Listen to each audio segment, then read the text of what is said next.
जय श्रीमन नारायण। ए पर जे टिप्पणी हम करे जा रहल बा रामानुजदास श्रीमान गट्टू वेणुगोपाल स्वामी जी के द्वारा दिहल गयल बा।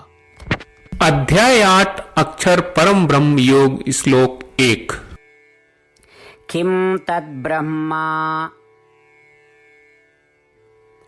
किमध्यात्मम् किं कर्म पुरुषोत्तम अधिभूतं च किं प्रोक्तम् अधिदैवं किमुच्यते। ओम।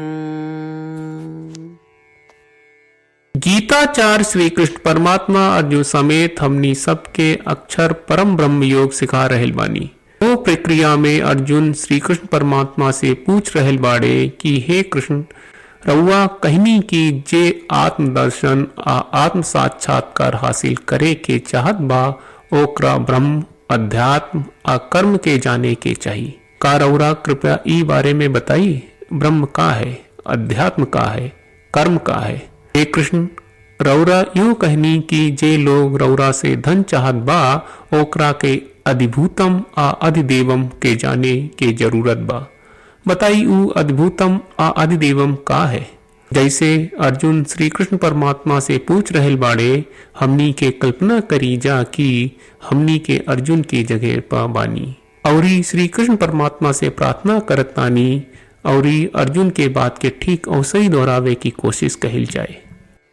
किं तद्ब्रह्मा किमध्यात्मं किं कर्म पुरुषोत्तम अधिभूतं च किं प्रोक्तम् अधिदैवं किमुच्यते।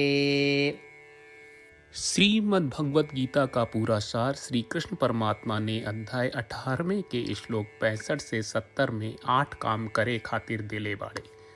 श्री कृष्ण कहले, हम ओ लोगन से प्रेम करनी जो लोग इन 8 बातन के मान तारे।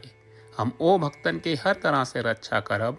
श्री कृष्ण परमात्मा के द्वारा बोलल गईल संपूर्ण भगवत गीता सुनला के बाद अर्जुन कहले, करिष्ये वचनम त्वा, जेके मतलब बा कृष्ण मैं उही करब जौन आप कही। यही कारण बा श्री कृष्ण अर्जुन के हर तरह के सफलता आ विजय प्रदान करेले। आई परमात्मा के आपन व्रत देई कि हमनी के ये 8 गौ कर्म के पालन करी जा। ई वचन परमात्मा के देवे से बड़न कौनो पूजा तपस्या यज्ञ नहीं। हम 8 प्रण कहब जौन हमनी के करे के चाहिए। आप सब कृपया इन्हन के आपन दिमाग और दिल में सोची। श्री कृष्ण के आपन वचन देवे के ई तरीका में हमनी सबकी कल्पना करे के चाहिए कि श्री कृष्ण का चेहरा खुशी से चमकत बा और खुशी के एहसास करत बा।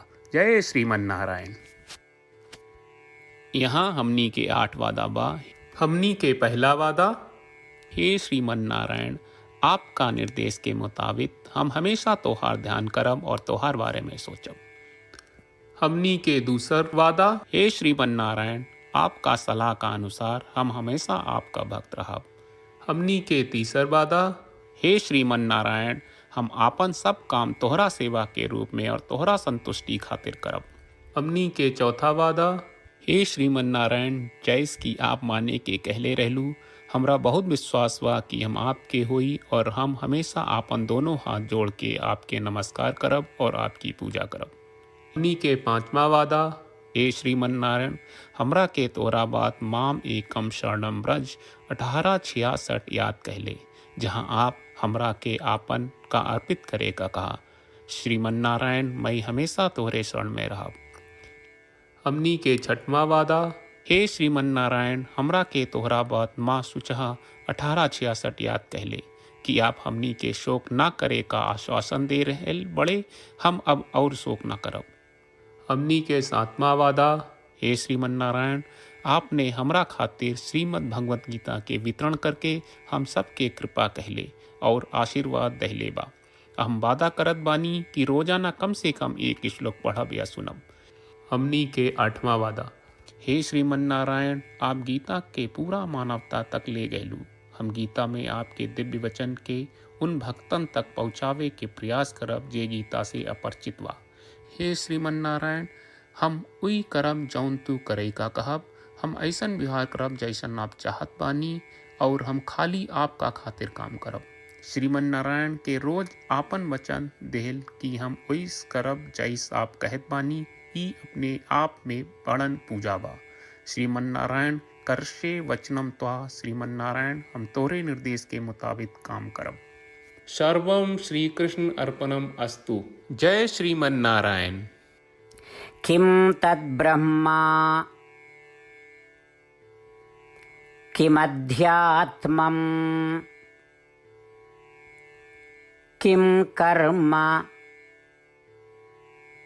पुरुषोत्तम अधिभूतं च किं प्रोक्तम् अधिदैवं किमुच्यते। ॐ किं तद्ब्रह्मा किमध्यात्मं किं कर्म पुरुषोत्तम अधिभूतं च किं प्रोक्तम् अधिदैवं किमुच्यते।